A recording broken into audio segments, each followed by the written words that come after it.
Assalamualaikum warahmatullahi wabarakatuh.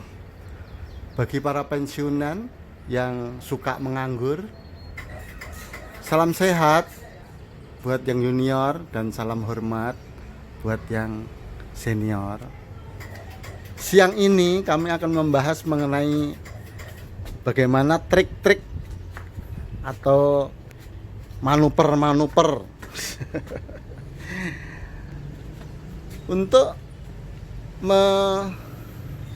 mengecilkan atau menciutkan kayu ya yang ada di batang sekender. Jadi kayunya itu di batang sekender atau di bak-bak itu justru malah kita harus kecilkan.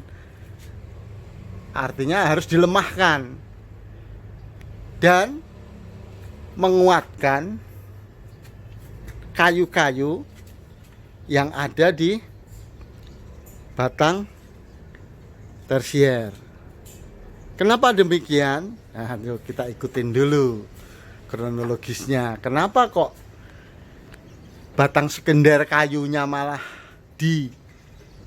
dilemahkan atau dikecilkan?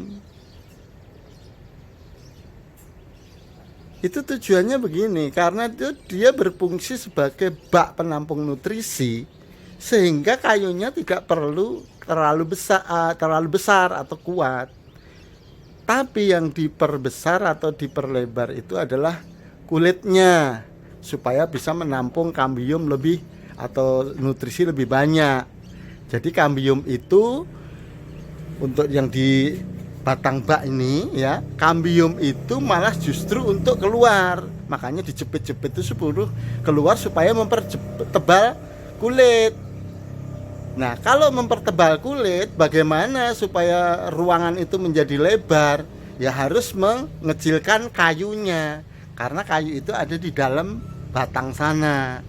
Jadi strukturnya itu ya, yang ada di dalam sana ya, yang ada di dalam batang itu, paling dalam itu adalah kayu. Nah, di dalam kayu itu ada rongga-rongga. Nah, di luar kayu ada namanya kambium. Di luar kambium ada namanya kulit. Nah, kita pelajarin dulu. Kambium itu kalau ke dalam memperbesar kayu atau memperkuat kayu, kalau keluar untuk mempertebal kulit. Nah, sekarang kita kenalin dulu bahwa anggur itu adalah mempunyai bahasa cuma hanya dua, tumbuh dan berkembang. Jadi begini rekan-rekan, para pensiunan yang suka menganggur, anggur ini adalah termasuk tumbuh-tumbuhan yang sejati. Artinya punya batang ya. Batang itu kalau di dalam namanya akar, kalau di luar namanya batang. Ini batang ya. Setelah punya batang, dia punya daun. Ya. Jadi setelah punya batang, dia punya daun. Batang, daun. Nih. Dan satu lagi punya buah, itu sejati namanya. Ya, jadi ruas adalah 0 dimensi, batang adalah sebuah garis itu 1 dimensi, daun adalah 2 dimensi. Jadi panjang kali lebar itu adalah luas daun. Nah, ada lagi satu yang namanya adalah buah atau biji, itu adalah 3 dimensi. Nah, di mana buahnya ini? Nah, kita kasih kronologisnya. Jadi gini, kita kenali dulu ya. Di dalam batang sana itu ada inti namanya kayu. Kayu itu berongga. Nah, di luar ini ada namanya kulit. Kulit itu yang kelihatan ini. Nah, antara kayu dengan kulit ya, kayu dengan kulit itu ada namanya kambium. Jadi antara kayu di dalam ya dengan kulit itu ada nama kambium. Kemarin itu kita mempunyai trik membuat gelembung-gelembung di kulit. Nah, sekarang ini kita mempunyai trik bagaimana kayu itu menjadi kecil supaya apa, penampang yang sama tetapi mempunyai daya tampung yang lebih tinggi. Nah, itu nanti saya berikan triknya, tapi sebelumnya itu kita kenalin dulu bahwa kayu kulit itu di tengahnya ada kambium. Makanya teman-teman itu menyambung batang selalu konsentrasinya di kambium, karena disitulah nutrisi itu bisa didapat. Nah, sekarang gini, bahasa anggur dia hanya mengenal tumbuh dan berkembang. Tumbuh artinya membesar. Jadi bagaimana pohon itu dia membesar. Ya. Ini dia memakai namanya sebelah kanan ini kan batang. Ini daun. Nah, di ketiaknya ini ada namanya tunas air dan tunas bat. Ya kan? Nah, kalau ini nanti menjadi cabang baru, digunakan untuk sekunder, untuk tersier gitu ya. Yang tunas batnya itu sebetulnya adalah hanya cabang semu yang tidak ke kayunya langsung. Tuh. Jadi dia hanya nempel awalnya, nempel di dalam kulit dan masuk ke dalam kambium. Lama-lama setelah gede dia akan menempel kepada kayunya untuk pertumbuhan saja gitu. Lalu yang kedua, ini sebelah kiri, inilah yang namanya berkembang. Berkembang itu dari satu pohon bisa menjadi 2 pohon, 3 pohon dan sebagainya. Itu berkembang biak. Caranya apa? Caranya di sini ini sebelah kiri tumbuh apa? Tumbuh buah, karena di dalam buah itu ada namanya biji, ya. Nah, biji itu diambilnya, ya, bijinya itu, zat-zatnya itu dia nempelnya langsung ke kayu. Jadi sulur itu adalah sebenarnya cabang yang tidak tumbuh, ya, atau buah yang tidak jadi, artinya tidak berkembang gitu. Sulur itu dia nempel ke kayu. Nah, nanti trik bagaimana memperkecil kayu di dalam itu kita akan memanfaatkan sulur. Bagaimana caranya gitu. Ya, kita kenalin dulu itu ya, bahwa tumbuh itu adalah di sebelah kanan ini yang ada komponen daun dan tunas ini. Tunas nanti juga menjadi cabang seperti ini juga, cuman bedanya kalau ini tidak langsung ke kayu pada saat kecilnya, tapi kalau ini cabang yang sejati ini dia langsung nempel kayu gitu. Nah, bagaimana menumbuhkan ini? Untuk menumbuhkan ini itu perlu perjuangan yang sangat tinggi. Kenapa? Kita harus memperkuat kayu itu dari bawah gitu. Dari bawah itu betul-betul harus kita desain bahwa kayunya harus kuat. Bagaimana kayunya harus kuat? Ya jangan ada tunas-tunas yang mengganggu untuk perkembangan kayu di dalam. Nanti setelah kayunya itu berlebihan, istilah kalau di Kurnia Grape itu tidak akan muncul cabang ini kalau tidak vigor. Itu istilah dia. Tapi sebenarnya bukan vigornya. Kalau kayu yang dari bawah ini bagus, nanti kayu ini akan membuat cabang sendirinya seperti ini. Tapi bukan buah, kayu. Jadi kayu ini, cabang ini kayu, nempelnya ke kayu. Sama dengan sulur. Sulur itu nempelnya ke kayu. Sama dengan buah. Buah itu gagangnya juga nempelnya ke dalam kayu sana. Beda dengan tunas yang ada di sini. Tunas itu terbentuk itu di kulit awalnya. Lama-lama tembus ke dalam ruas ini. Sehingga nanti membentuk yaitu cabang atau tunas bat atau tunas air tadi itu cabangnya itu cabang semu, bukan cabang sejati. Kalau cabang sejati itu ini karena dia langsung kayu, walaupun nanti setelah gede ini dia nempelnya tetap ke kayu. Kalau tidak percaya, sampean nyoba pada saat tumbuh sama di sini nih ya, ada sulur gitu di sini ini yang sampai kayu, dan kebetulan juga di sini nanti mungkin ada tumbuh tunas air yang sudah gede. Coba sampean patahin bareng-bareng. Ini akan lebih kuat karena dia itu nempel di kayu. Kalau ini tidak nempel di kayu, walaupun nanti tunas ini lama-lama akan menempel ke kayu. Itulah namanya cabang semu. Kalau ini adalah cabang sejati. Nah, untuk menumbuhkan cabang sejati ini tidak mudah. Harus ada perkayuan yang betul-betul didesain dari bawah. Nah, itulah istilahnya Kurnia Grab. Terima kasih Kurnia Grab ilmunya. Kalau sampean ngomong kan, kalau tidak figure tidak akan muncul cabang ini. Kalau di sana dibuang saja karena beliau tidak mengenal ini, dia mengenal tunas dan pembuahan dan seterusnya. Oke, ini ada cabang sejati nih, ya. Yang sebelah kiri itu daun, nanti ada tunasnya, ya. Sebelah kanan itu naik ke atas itu namanya cabang sejati. Yang mau saya manfaatkan kedua-duanya ini menjadi dapur umum. Nah, dapur umum nanti, ya, kalau sudah selesai pertumbuhan sekunder, sudah selesai, nanti dapur umum kedua itu akan manfaatkan menjadi cabang sekunder baru. Itu sangat bagus sekali karena dia mendapatkan cabang sejati. Nah, selama saya mempunyai anggur selama 6 bulan ini, ya, saya belum pernah dapatkan cabang sejati kecuali yang satu ini, namanya Sin Muscat. Makanya ini saya sangat andalkan sekali, dan ini saya desain dari awal karena saya menyukainya.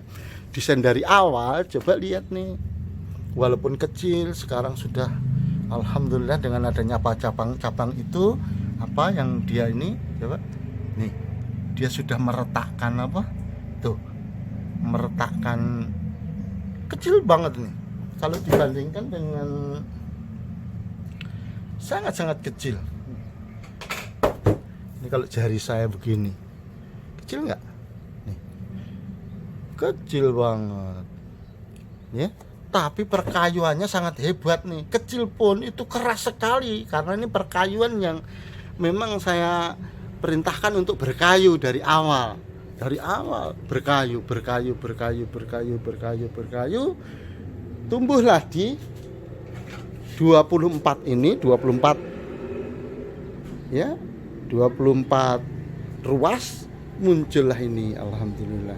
Setelah 24 ruas muncul ini, 9 ruas berikutnya muncullah ini, ya, alhamdulillah. Itu kabar yang baik buat saya, buat Mas Toha. Tuh, sangat luar biasa Mas Toha, ya. Nah, sekarang kita kembali ke bagaimana cara mengecilkan kayu yang ada di dalam batang sekunder. Kenapa dikecilkan? Supaya permukaan kambiumnya jadi lebih lebar. Nah, caranya adalah ini. Ini kan batang sekunder nih, ya, batang sekunder. Nih, ini batang sekunder punyanya Sin Muscat, ya. Batang sekundernya Sin Muscat, ya, ini. Nah, di sini ada sulur namanya. Sulur ini dia itu menempel ke kayu di dalamnya sana, ya. Menempel di kayu itu, sulur itu nempel di kayu ini. Tapi kalau daun itu atau tunas itu dia menempelnya itu di kulit atau di kambiumnya. Jadi nggak langsung ke kayu gitu. Di ruasnya itu nggak nyampe tembus ke kayu, belum nyembus ke kayu. Nah, kalau ini dia langsung ke kayu, bagaimana supaya kayu yang ada di dalam sekunder ini, kayunya mengecil? Ya harus dibuang ke sulur ini. Loh, nanti mengganggu pertumbuhan. Iya, kalau sulur ini dibebaskan semua. Caranya adalah memotong, ya, di pertigaan ini. Sulur ini kan bentuknya Y. Nah, kayu ini di lehernya ini dipotong pas di sini ini, di bawah lehernya ini kita potong. Bismillah, ya. Nah, tetap sulur ini, ya, mengeluarkan zat-zat kayu yang kambium yang harusnya masuk ke dalam ke kayu, dia keluar ke sini. Nah, kalau keluar ke sini, zat kambium yang dipakai untuk memperbesar kayu itu dia keluar ke sini menjadi mengeras, sehingga penampang kambium menjadi lebih besar karena kayunya menjadi kecil. Kenapa kecil lah? Kayunya kan dibuang ke sini, ke sulur ini. Coba kalau nggak percaya, bener nggak? Nah ini sulur ya, ini kita lihat. Ini sulur, kita potong nih. Nah ini sulur nih. Sulur kita potong di lehernya seperti itu. Ya ini sulur. Ya, jadi nanti untuk horizontal itu kayunya memang dilemahkan dengan cara dibagi nutrisi kayu itu ke sulur ini keluar. Ini keras nih, kayak tulang dia masuk ke dalam kayunya. Nih berikutnya juga ada lagi nih, kita bikin seperti ini teman-teman ya. Ini namanya trik, bukan teknik, pengaruhnya juga nggak terlalu besar ya. Nih. Apakah semua? Apakah cuma baru ini? Tidak. Coba kita lihat yang di Jupiter. Nih, kita lihat yang di Jupiter nih, ya. Ya kan? Lihat. Sulurnya dipotong tetapi nggak habis, cuma sampai di leher. Dia nanti menjadi keras nih. Nih. Berikutnya. Nih, ya kan? Coba. Tuh. Ya. Bener kan? Sulurnya ada 2 itu. Ya. Sebelah sini lagi coba lihat. Nih. Iya kan? Kesana lagi. Nih. Iya, kelihatan. Jadi trik ini kita lakukan nih. Ya. Lihat, terlihat nggak? Sini. Ya. Sini lagi nih. Lah, apakah di sana juga? Iya. Nih, kita lihat. Nih. Ya. Nih. Terus ini di samping ini. Ini bukan untuk pegangan, memang saya keluarkan kayunya itu supaya dia tidak konsentrasi membesarkan kayu. Nih. Ya, ini namanya kalau di Jawa carang nih. Nih. Di sana juga ada nih, dilihat nih. Nih, di belakang itu ada nih. Semua saya keluar nih juga. Ya, ini juga. Ya. Oke. Apa di sana juga? Sama, di sana juga begitu, sama nih. Ya. Julian juga nih, Julian. Ya, dibikin seperti itu sulurnya. Nih. Ya. Nih. Nih. Ayo terus. Nih lihat nih. Dan seterusnya. Itu tujuannya adalah supaya kayu yang di dalam batang sekunder itu dia mengecil. Kalau mengecil berarti antara kayu dengan kulit itu menjadi lebih lebar. Apalagi kulitnya kemarin itu sudah diperlebar. Jadi intinya adalah kayu dikecilkan di dalam batang sekunder ini, kulit digedekan, itu menjadi bak. Dia berfungsi sebagai penampung nutrisi sementara. Nah, kalau yang di tersier kita desainnya beda lagi. Setiap ada sulur kita potong nih. Ini tersier nggak ada, dihabisin. Kenapa? Supaya memang kayunya itu menjadi kuat yang vertikal ini gitu. Karena ini vertikal. Karena nanti kalau kayunya kuat akan mengeluarkan buah. Buahnya itu ada di seberangan nih, contohnya ini. Ini adalah tumbuh di sebelah kanan ini, ya. Ini tumbuh, ini berkembang. Tumbuh itu maksudnya adalah menggedekan pohon itu. Tumbuh menggedekan itu dengan caranya ada tunas air, tunas bat itu menggedekan pohon. Tapi kalau ini sebelah kiri, ini bukan menggedekan, membanyakin pohon dengan cara berkembang, yaitu ada bijinya nanti yang menjadi pohon lain lagi, jadi tumbuh dan berkembang. Ya kan cuma itu. Kalau pengen berkembang, ya dipotongin lah yang untuk tumbuh gitu. Nah inilah metode kita secara prinsip seperti itu. Triknya adalah mengeluarkan sulur, tetapi kita beri batasan. Batasannya apa? Sampai di percabangan J, pertigaan kita potong. Jadi sebelum dia mencabang, kita potong. Kenapa? Nah, kalau dia sudah sulur ini menyabang, berarti dia maunya sendiri gitu loh. Sudah mau berkembang biak sendiri, makanya kita potong supaya dibatasin. Tetap ini hidup ya, mengambil zat-zat yang dipakai untuk memperkuat kayu dari kambium itu ke sini, kayunya ditarik ke sini, nggak ke dalam tapi ke sini, sehingga kayunya menjadi kecil. Kalau kayunya menjadi kecil, padahal kulitnya sudah ditebelin kemarin, trik yang kemarin, sehingga penampang untuk kambium atau sari-sari makanan nutrisi itu menjadi baknya lebih, kapasitasnya lebih besar. Itulah trik kami di dalam metode Isokuiki 13 Iwan. Oke, teman-teman, kalau kita sudah tahu seperti ini ya, desainnya,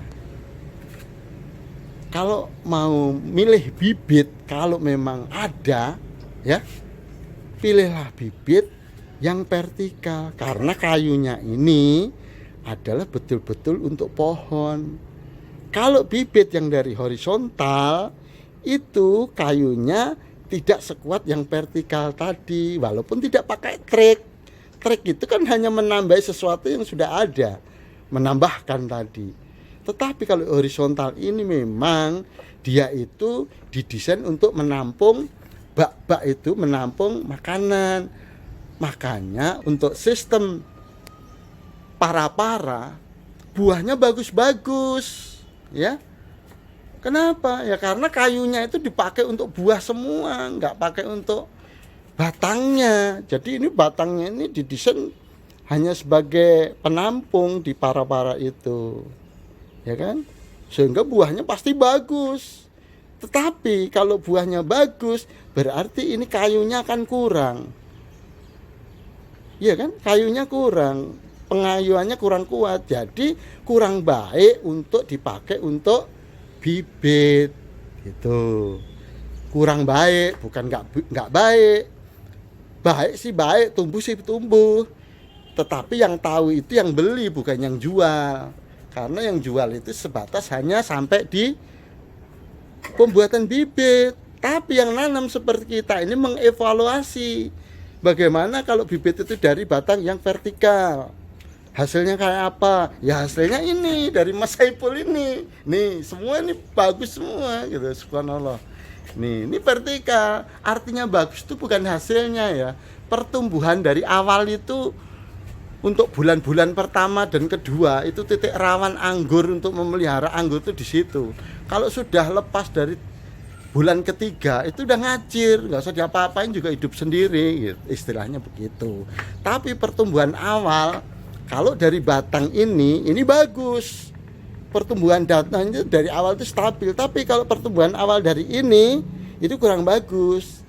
Nah, ada satu cerita. Ceritanya siapa? Ceritanya si Dickson ini gitu. Ini kita ceritakan Dickson ini. Ya. Nah, Dickson ini ceritanya begini. Pada saat saya menonton videonya Tangerang, yang punya Tangerang Grab, Mas Eki, waktu itu saya nonton video sampean. Nah, untuk rekomendasi untuk membeli bibit namanya Dickson, yang waktu itu katanya Dickson itu walaupun masih kecil tidak ada rasa asam, cuma sepet. Padahal di dalam anggur, buah anggur itu kalau manis kayak apapun, kalau sudah disentuh ada namanya rasa asam, itu sudah girap-girap Mas Eki. Nah, karena Mas Eki merekomendasikan untuk dikebunkan juga dan rasanya juga tidak ada asam walaupun masih muda, saya berusaha untuk mencari beli. Tapi waktu itu saya tanya Mas Eki, katanya belum ada pembibitan mengenai Dickson. Saya sudah hubungin lagi ke Kediri, Bang Aris Channel, petani anggur dari planet Mars. Salam kopi 12 Bang. Yang pakai gitar, saya udah telepon ke sana, dia bilang katanya belum siap, siapnya sekitar 2 atau 2 bulan lagi untuk Dickson. Kenapa? Karena saya tahu Dickson di tempatnya Bang itu Aris Channel Salam Kopi 2 gelas. Dia vertikal, dibuat dari sistem tralis itu.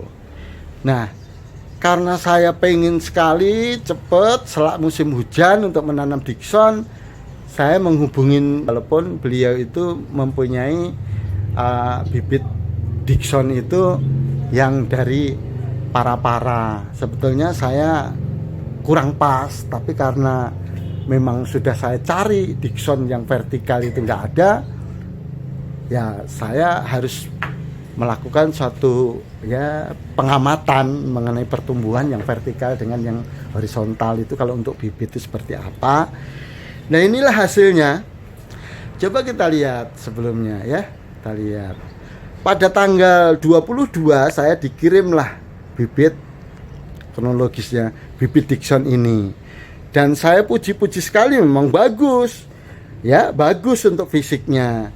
Tapi saya tahu ini pertumbuhan di awal kurang bagus. Kenapa? Karena ini bibit terstek dari batang yang horizontal. Karena horizontal itu kayunya kurang bagus. Kalau kurang bagus berarti sirkulasi naik ke atas, turun ke atas juga kurang lancar. Akhirnya tersendat. Itu nanti dampaknya seperti ini ya. Kita review aja ini sekarang. Saya mendapatkan bibit tanggal 22 dan tanggal 23 itu saya bikin video untuk unboxing ya. Setelah saya unboxing, saya buka, itu ada, saya ngitung dari bawah ya, dari bawah itu dari ini ya, ini kan ada tunas nih. Ruas yang ada di sini, cabang yang ada di sini, atau tunas air yang ada di sini, ini dia mendapatkan cari makanan yang ada di sini. Nah, saya menghitungnya ruas itu dari sini. Kemarin itu benar memang dari sini. Ruas ini miliknya, ruas ini miliknya, ruas ini di atasnya gitu. Nah, kita ngikutnya dari ruas di sini. Seakan-akan di sini ada tunas air karena di sini ini ada akar, oke. Jadi saya ngitung 1, 2, ya, 3, ya, 4, 5, 6, ya, 7, 8, 9, ya, 9, 10. Nah, waktu itu inilah pucuknya. Jadi 10 itu sampai sini. Jadi ini sudah ada ini. Nih. Ini sudah ada. Saya hitung 10 sampai sini. Ini sudah aja pupusnya nih, di sini kecil, di sini. Nah, pertumbuhannya itu selama 3 minggu atau 22 hari itu ini. Jelaskannya ini yang sedikit ini pertumbuhannya. Jadi hanya ada satu ruas di sini nih. Hanya ada satu ruas di sini. Berarti sekitar 2 daun atau 3 daun nih, kecil banget nih. Ya, sekitar 2 daun atau 3 daun. Nah, kalau pertumbuhan selama 3 minggu hanya 3 daun, berarti cuma 2 ruas, itu suatu yang kurang bagus menurut metode Isakuiki 13 iwan. Karena standarnya di kita itu adalah 1 iwan itu diselesaikan untuk 1 bulan, berarti 1 daun itu 2,5 hari. Ini dia memakan 1 daun itu seminggu, berarti telat, sangat-sangat telat. Nah, apa penyebabnya keterlambatan ini? Bukan nggak tumbuh, tumbuh, cuman dia tumbuhnya itu seperti ini. Nah, dia membuat tunas-tunas baru nih, muncul tunas baru ya, tunas air baru. Ini juga muncul tunas air baru. Di sini juga tumbuh tunas air baru. Ya, ini tadinya nggak ada. Terus nanti tumbuh tunas air baru. Terus ke bawah lagi juga ini sangat lebat, tunas air baru. Tunas air baru ini tambah gede lagi tunas air yang ada di sini. Tunas air di sini, ya. Ini tunas air yang di sini tambah gede. Nih, ya. Nih. Bagi teman-teman kita yang masih pemula, walaupun ini ada tunas air yang gede gini, kadang-kadang berpikir, wah, bibit harganya mahal. Mendingan ini tak gedekan aja, nanti kalau sudah 12 ruas nanti saya cangkok di sini. Itu sangat berbahaya. Karena nutrisi nanti yang harusnya pertumbuhan ke atas, dia masuk ke dalam luka itu untuk menutup luka. Nah, untuk menutup luka itu dia harus menutup kambiumnya itu menjadi kulit-kulit yang brenjol di sini, sehingga nutrisi terkuras di sini akan keriting semua yang bisa menyebabkan kematian pada pohon itu. Kenapa? Prinsipnya adalah pohon anggur itu tidak boleh ada luka. Kalau ada luka dia akan menutup. Kenapa? Karena pohon anggur itu pada saat matahari sudah tenggelam, cuaca sudah dingin, di dalam pohon anggur ini sudah dingin, sehingga dia akan menyedot nutrisi yang ada di bawah. Kalau yang menyedot nutrisi yang di atas ternyata di sini ada luka karena ada cangkokan, itu namanya ngempos. Jadi tidak akan menarik itu. Ngempos. Jadi vakum yang ada di dalam pohon anggur itu tidak berfungsi, atau pompanya itu tidak berfungsi untuk menyedot itu karena bocor. Makanya setiap ada pohon anggur yang dilukai, dia tetap harus menutup secepatnya. Makanya saya anjurkan kalau memotong pohon anggur atau melukai pohon anggur, sebaiknya di pagi hari atau siang hari, karena masih ada kesempatan untuk menutup sebelum malam hari itu dia menarik atau menghisap. Berbahaya buat pohon anggur kalau menghisap ternyata ada lubang, dia akan ngempos. Tidak menganjurkan untuk memotek-motek pohon anggur itu pada malam hari. Oke? Jadi sangat fatal akibatnya kalau kita hanya berpikir, wah ini kalau dicabangkan berarti kalau harganya 200.000 berarti bisa menjadi cuma 100.000 karena kita dapat satu lagi. Jangan lakukan justru di sini nanti bagaimana seperti ini kalau untuk mengatasi kondisi seperti ini. Nah, inilah yang dibilang kita memakai batang ya, batang itu ini batangnya. Nah, ini batang bawah namanya RS ini Isabella ya. Nah, ini yang batang atas ini memakai yang sambungan yang horizontal tadi ya. Nah, ini kalau ini nggak masalah, Isabella ini nggak masalah kalau dia itu di bawah nyari akar, tapi jalur yang ke atas inilah yang horizontal dibuatnya dari para tadi itu tidak didesain untuk kayunya yang bagus sehingga peredaran tidak bagus. Nah, langkah pertama 12 ruas untuk tumbuh itu yang kita kehendaki adalah ke atas ya, ke atas. Artinya kalau ke atas ya kita harus memanjangkan ini, menumbuhkan yang di sini. Bagaimana nutrisi yang sedikit ini yang di bawah ini supaya bisa fokus ke atas? Ya kita harus kurangi kebocoran tunas air yang ada di sini. Loh Pak, kalau dikurangi tunas airnya nanti daunnya kan berarti habis.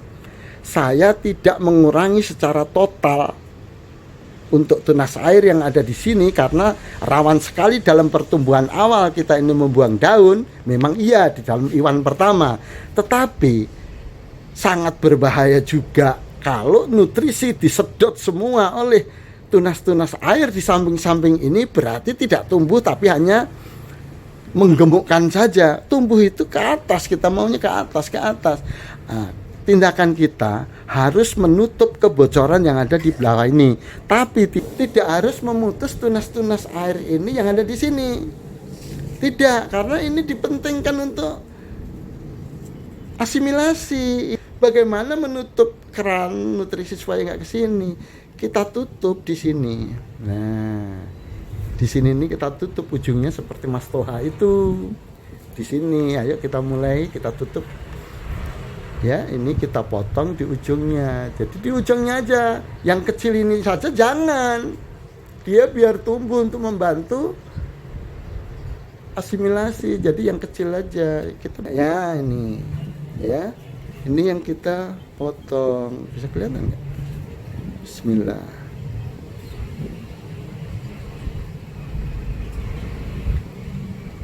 Ya, ini yang kita potong.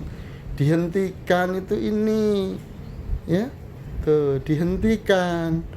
Dia walaupun ngambil nutrisi tetapi dia dipakai yang bermanfaat untuk membesarkan daunnya ya. Terus tunas air yang ada di sini ini juga enggak kita potong di sini, enggak. Kalau dipotong sini kerugian besar, daun yang baru sedikit terus dibuang, enggak. Yang dipotong itu adalah ini ya. Inilah yang saya bilang anggur itu pada dasarnya individual. Ini kita potong ya.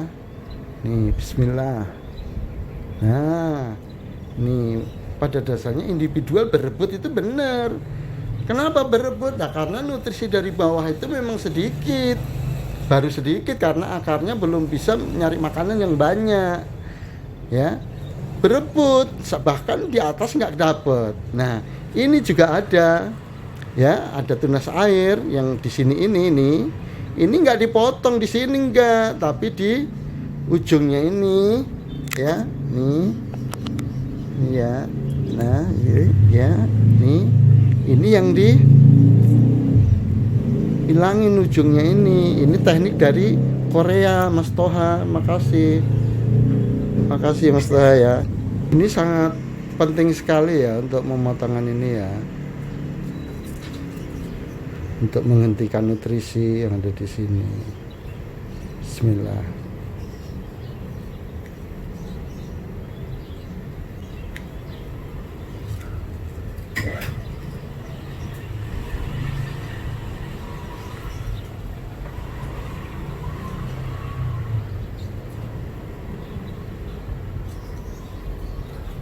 Oke, di atasnya juga ada lagi, ini juga harus dihentikan. Jadi setiap ada tunas itu ujungnya dihentikan. Insya Allah nanti sekitar seminggu sudah ada dampaknya. Ini juga harus dihentikan ya, bisa kelihatan nggak ya? Ya,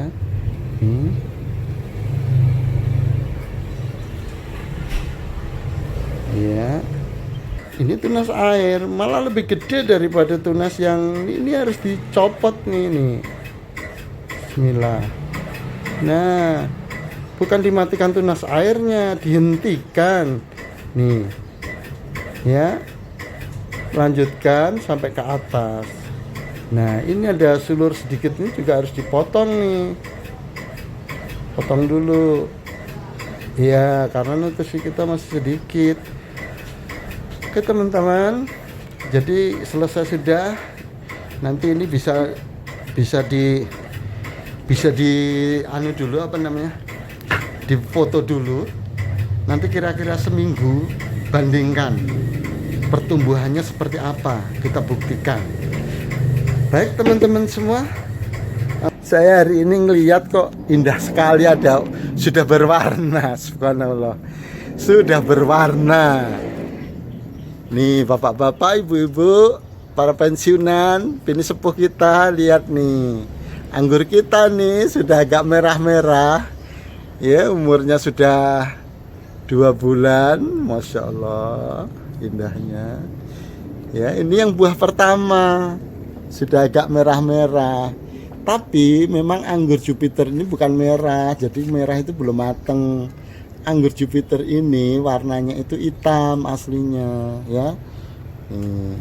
Di sana juga sudah ada. Ini yang paling panjang, cucu saya suka banget nih, sampai gelondeng begitu. Subhanallah. Ya. Tuh. Oh, keren. Ya.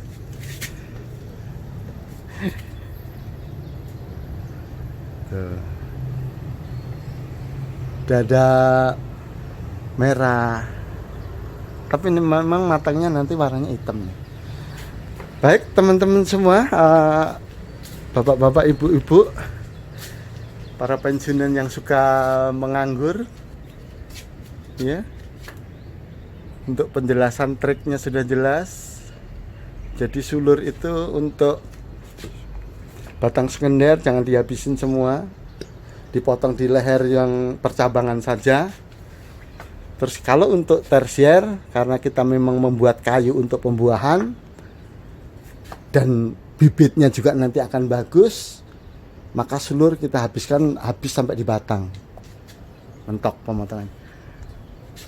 Baik teman-teman, jaga kesehatan. Yang belum pensiun, jaga kesehatan ya, supaya bisa pensiun dengan sehat. Dan yang sudah pensiun, bapak-bapak, ibu-ibu pini sepuh, selamat beristirahat siang. Terima kasih. Selamat siang.